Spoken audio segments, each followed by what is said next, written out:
Deborah, you're going to announce our next featured guest. I certainly am.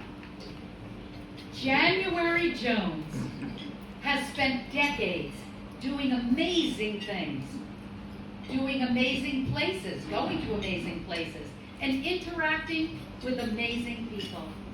She is an author of numerous books, from humor to human insight, history to theories on the JFK assassination, and much, much more. January's been a podcast, radio, TV talk show host for over a decade, the moderator of Glitter Granny Gifts, an Amazon influencer and affiliate, a reality TV golf personality televised on HDNet TV and YouTube, a cruise ship speaker on Norwegian Cruise Lines, and even a flight attendant, and for people of a certain age, a stewardess. A CIA operative, along with her husband, the owner of a tennis country club, and a multiple game show contestant, among other things. January shares hope by sharing her journey with others. And she's still learning new things and pursuing new adventures, even venturing into the universe of artificial intelligence, AI, and documentary filmmaking. Ladies and gentlemen of the Media Roundtable, it is a great pleasure to introduce our January speaker, January Jones.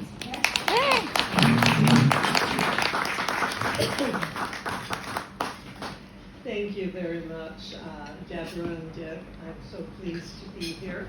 I've been in the audience, and I'm looking forward to sharing my story, January's journey, with you. January Jones, everyone says, where did that name come from? Well, I'm not the first January Jones. There was another January Jones. She used to appear on the Johnny Carson show. Oh. And she was, you remember her, right? And she was billed as an exotic dancer, which was code word for stripper. And that was you, right? That was not me. Well, not a you. lot of men on the internet have thought that was her. But you can actually go on YouTube and see the original January Jones, and she does a cute thing in a polka dot bikini. Wow. Yeah. Then there came me, and I'm January Jones, the author. And I become January Jones 32 years ago when I wrote my first book. Also, there's a very young January Jones, and she's a beautiful actress on Mad Men. And she actually was named January Jones when she was born. Wow. And I assumed the name 32 years ago when I wrote my first book. A little background on me. I was born in Michigan. I left when I was 20 years old to become a stewardess. You're right, that's what we were called then, stewardess, for Eastern Airlines. And I flew for 2 years, 2 wonderful years. I met and fell in love with a Navy test pilot, and at that time, you couldn't be married and fly. So I quit flying and had a wonderful marriage. My husband, after Vietnam, he went to work for Lockheed Aircraft, and unfortunately he was killed testing. So I was a very young widow.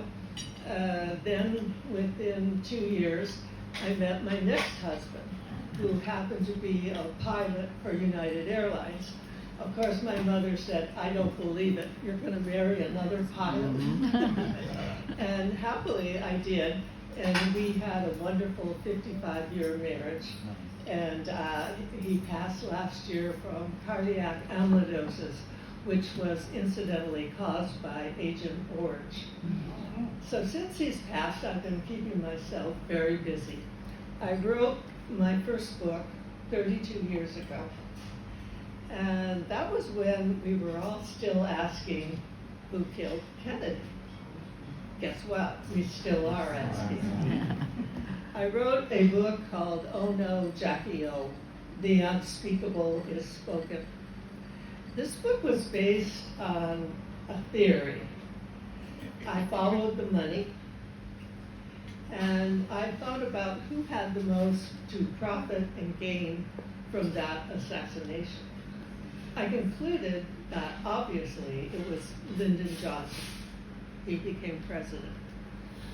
But then as I did my research, I found out that the wealthiest man in the world at that time, Aristotle Onassis, he gained quite a lot too. I connected the dots, and when Aristotle Onassis showed up at the White House as Jacqueline's guest during the funeral, bingo, I thought, this is a little strange. I did more research, and I have over 40 pages of bibliography and notes.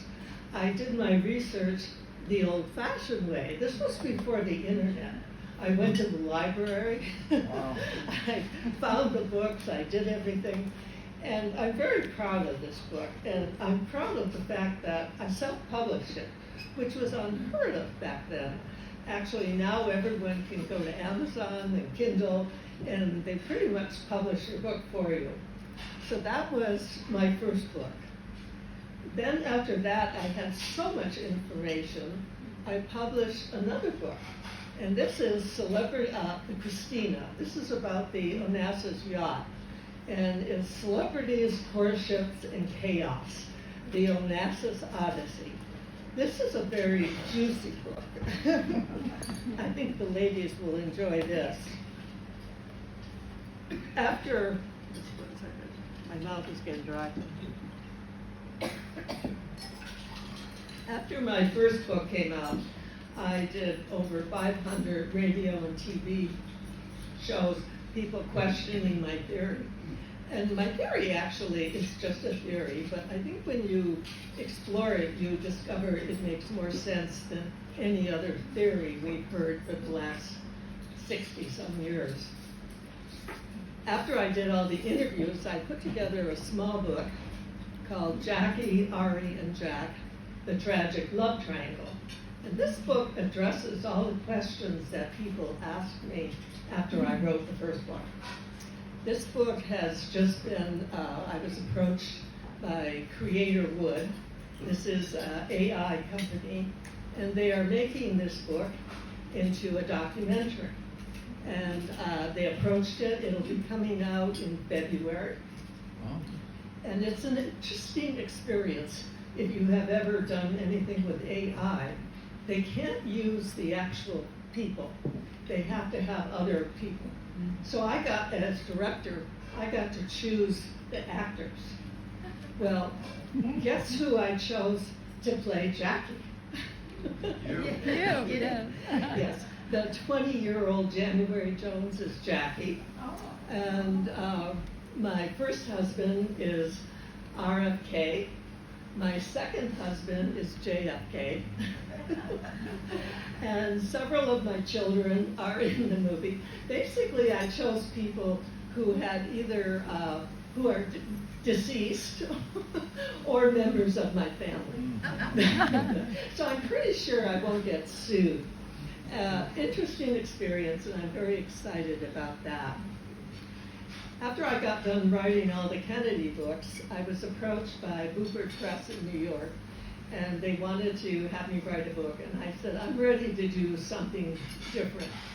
And I always adored Irma Bomba, and as a homage to her, I wrote Thou Shalt Not Whine, the 11th Commandment, which was an exciting book. It was based on a survey and research that I did.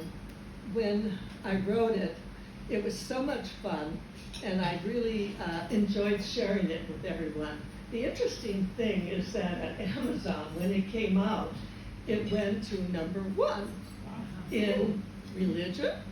Who knew? It made no sense. And humor. And there's nothing religious in this book whatsoever, except the title. And this book had an interesting life. It was published in Korea. And it's all in Korean. And so far, I have never met anyone who can read it. And I'll also tell you that I never got a penny. Yeah. Someone in Korea made some money off this. At that point, I started doing talk radio. That's what it was called way back. Now it's called podcasting. And I did talk radio. My show was called January Jones Sharing Success Stories. When I got to 80, I changed the title to January Jones Sharing Senior Success. During that period, I did hundreds, thousands of interviews, and I wrote 2 books called Priceless Personalities. These were people who were on the show that were priceless. These were people I wanted to share. We had their interviews transcribed and put in the book. There were famous people also on the show, but their stories, well, Mary Wilson was wonderful from the Sabrines. She shared an incredible story. I loved her because we were both raised in Detroit. We were the same age. And I was going to an all-girls Catholic school, and she was going to a school where she really had fun. So we compared stories, and hers were much, much better than mine. One of the guests, her name was Tawana Williams. She was born a thalidomide baby, and she was born to a black single mother in the South.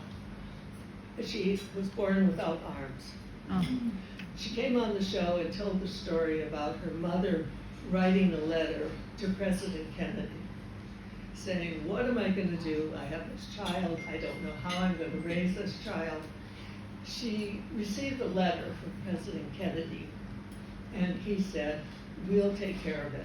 They paid for Tawana to go to school, have an education, and they taught her how to cope with her disability. They taught her how to use her feet to type. She actually told me she could change diapers, which I can't imagine. I can hardly do it with my hands, let alone with my feet. So that was a very special time in my life. And that brought me to Talk for Radio. And I do podcasts. I've been on hiatus since my husband passed, but I'll be coming back live on YouTube in March. I'm inviting a lot of people, seniors, basically. I'm interested in seniors. So if you have a success story, I would love to have you on the show and share you with everyone. After a while, my 3 daughters, said, okay, Mom, enough of this Jackie Kennedy. We think your story's more interesting. So I wrote a memoir, and it's called Living and Dying Without Whining, 80 Years of Magical Moments. So I can say this book took 82 years, basically, and it was just published.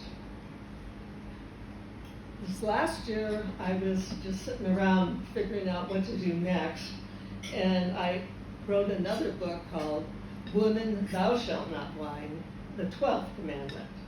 And for all the men, the next book is obviously going to be Men, Thou Shalt Not Whine, the 13th Commandment. So that's been my career, and I feel very fortunate to be in Sarasota, a wonderful community that encourages artists.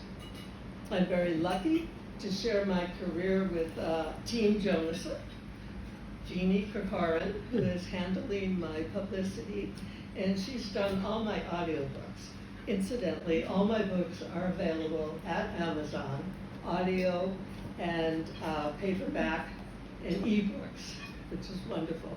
Thank you, Jeannie. Oh, and thank you. also my editor, Beverly Brown, is here today. Yeah. So basically, that's my story, and I'm sticking to it. Now, would anyone do we have any questions? I'd love to answer some questions. One second. Here. January, were you in broadcasting before the podcast? No, I never, actually, I never was in journalism or writing. I just always, however, I did have an incredible Catholic education. And you know those nuns, they teach you how to write a sentence, they teach you how to do punctuation. So that's the only training. As far as broadcasting, when I was in California, I did a lot of game shows. And I did so many that I was illegal to do more. So I was on Family Feud, Joker's Wild, and The Neighbors. The Neighbors was a show that Regis Philbin hosted. It was so terrible that it's not on his resume. The premise was they got 5 women together from the neighborhood, and of course they served us all a lot of mimosas, so we were pretty high when we went on. They separated us, put 2 in one room, 3 in the other room, and the 3 would make up something, and the other 2 during the show would have to guess who said that about them. And this show actually caused a lot of divorces. Yeah, a lot of people would say, well, I saw a pool man going into her house, and that would cause problems. My 4 friends and I, when we did the show, we had an agreement. None of us would talk about our mother-in-laws or our children, but our husbands, we threw them under the bus. And that was fun. Yes. Did you Sorry. have any Wait, repercussions? Virginia, just a minute. Well, first of all, I Let's do this apologize for question. being first with a question, just because January and I have worked so closely together on a lot of our projects. But January, you kind of threw it away, and people may or may not have caught it about being a CIA operative along with your husband. Could you tell us a little more about that? Yes, that we were recruited, and we actually worked for the CIA for 5 years. It's one of the best jobs I've ever had. I wouldn't ever say that we were spies. We were more or less more in the real estate division. And our assignment was to purchase a property throughout the world that they would use for their purposes. We were never privy to what the purposes would be, but we had a delightful 5 years working with them. We went 3 times we were at Langley. And one time I went, if you can believe this, to pick out crystal and china for one of the houses. While we were there, we happened upon a group of women who were having a baby shower. So here we were in CI headquarters, eating cake and sitting around with the ladies. So, and the interesting thing, they have a store there, and they sell merchandise. They sell CIA golf balls and hats and things like that. And we thought, wow, how are we going to use these? No one didn't know where we got them. That was a big secret. And then when we were done, we flew back, and they presented us with a plaque and gratitude for what we had done. And I said to one of the agents, what do I do if people ask me what this is for? And he says, tell him it's for voter registration, for all the work you did for the community. So they just wanted you to lie. Oh. Sorry. I wondered if you had any repercussions from at the time that you wrote the Jackie books and the Kennedy book. People came after you at all? No, actually, I did over 500-600 interviews. I only had 2 interviews that I felt were negative. And I always presented it as just a theory. The Kennedys obviously do not respond to anything, which is wise for them. I knew I was controversial when the book appeared on the front page of the National Enquirer. At which point, I was so glad I was January Jones and not Jan Jonason with 4 kids. So, yeah, they didn't, the Kennedys never will comment on anything. And you had nobody negative saying don't print anymore? No, No nothing. messages, nothing. No, nothing like that. We had a tennis club at that time, and one of the members, his name was Paul Anderson. And he came over and said, hey, I want to come over to your house and have dinner and talk to you about the book. I said, well, great, wonderful. My husband and I, we entertained him. And he said, you know, this book will never be a movie until the senator is gone. He was talking about Ted Kennedy. Then, unbelievable, he said, you know, my mother is the sister of someone in the mafia named Gambini. And I said, whoa, okay. And he said, I want you to know that from this day forward, unbelievable, you are under the protection of the Gambini family. And nothing bad will ever happen to you regarding the Kennedy book. And I guess he was right. Thank you for that question, and here's a book for you for such a wonderful question. Any other questions?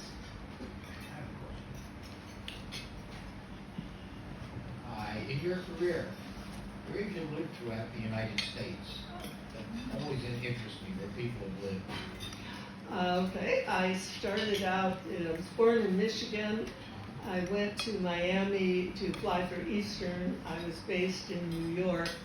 I was based in New York during that wonderful year when Barbra Streisand came out as Funny Girl. That was the first Broadway show I ever saw. Yes, and Anthony Newley, Stop the World and Get Off.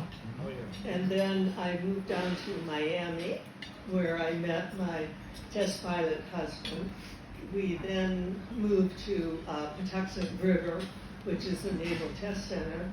After that, we moved to San Diego while he went to Vietnam for a year. After that, we moved to LA because he went to work for Lockheed. And then I met my second husband, and he was based with United for 32 years in LA.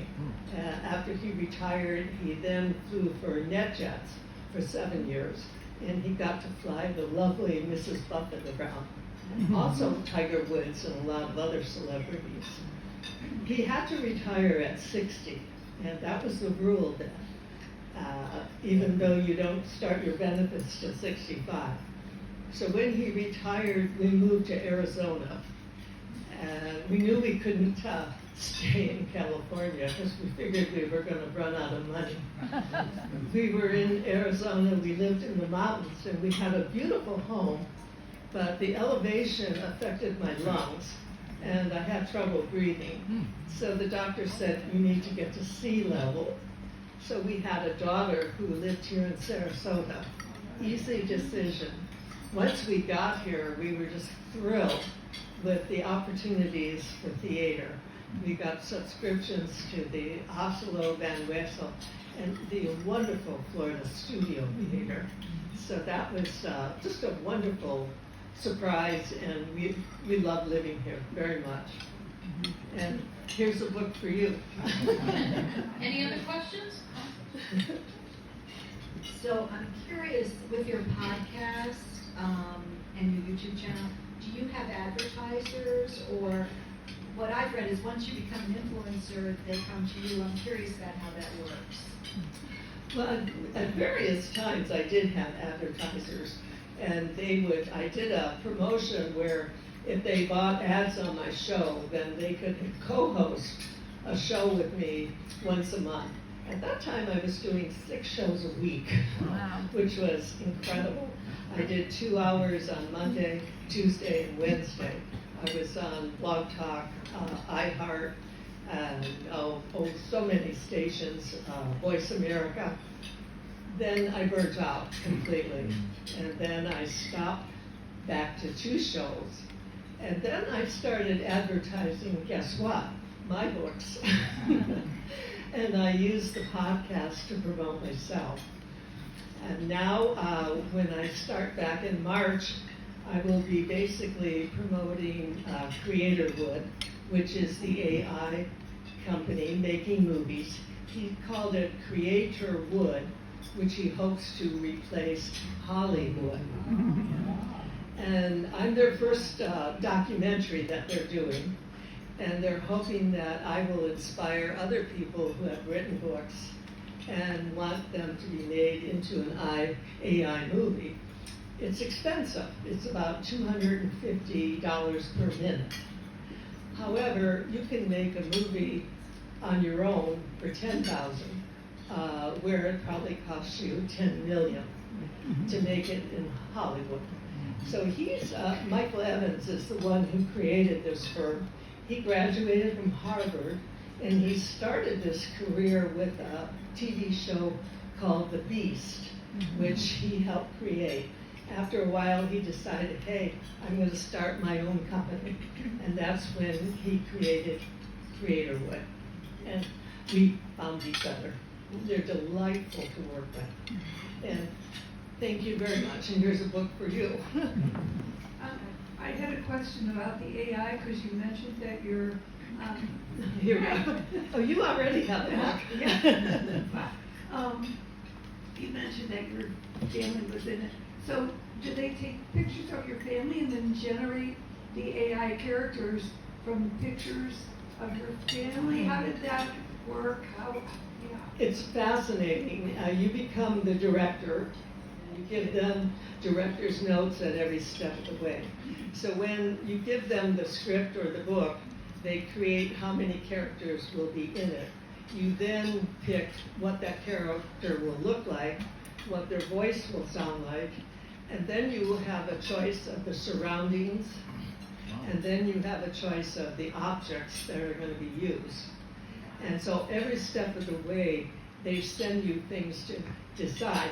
Their program is called Movie Machine, and they basically are selling that program to people who want to make their own movies. But when they approached me, I said, hey, I'm 82. I can barely work my iPhone. I'm not going to make a movie. So they told me they would do all of it. And they are available for other people to make your movie for you. Yeah. So it's kind of a slam dunk, and I figured, what the hell? Any other questions for January? Don't wait till February. Okay, we have another question. Well, I've been lucky enough to know January and to work with her and to see the film. And you won't believe it when you see it. The other people we've shown it to, really think that they can't believe that this is computer generated. They think these are real actors and actresses telling a very compelling story with a wonderful narrator. She's the narrator, and she's Jackie Kennedy as well at different ages. Yeah. Yeah. So it's remarkable. It's mind-blowing. It's the wave of the future, and she's a first because it's the first docudrama we want to call it. Docudrama. That's a good title. I read that. Yeah. I think you could really call it a vanity project because I'm using my whole family and even my brother who's deceased. A lot of people will be watching this from above. Yep. We had a trial of practice when I showed at the theater where we live, and it was a good response, but that's just the beginning. They're now working on the final, they're locking down, and that'll be coming out in February. They will be marketing it at Creatorwood. It'll be at Instagram, TikTok, Facebook, you name it, it'll be everywhere. And we are hoping that it'll be picked up by one of the majors. Already on the drawing board is the second movie, and that is a script that I wrote about Jackie Kennedy. It's called Jackie's Journey 2044, and it's about when her private papers are open. And after that, we'll be doing the Christina, and hopefully after that, we'll be doing Oh No, Jackie O. So we've got a lot in the works. January, when are you going to touch on the Marilyn Monroe triangle with Bobby, if at all? Marilyn Monroe trying mommy and Jack. Yeah, well, that's going to be in the next movie. Yeah. And I'm looking for a really beautiful, gorgeous blonde that I can cast as Marilyn Monroe. I don't know about that. So I've got two of you that I'm considering. Yeah. Thank you very much, Thank Deborah you, and Jen, Deborah. for having me.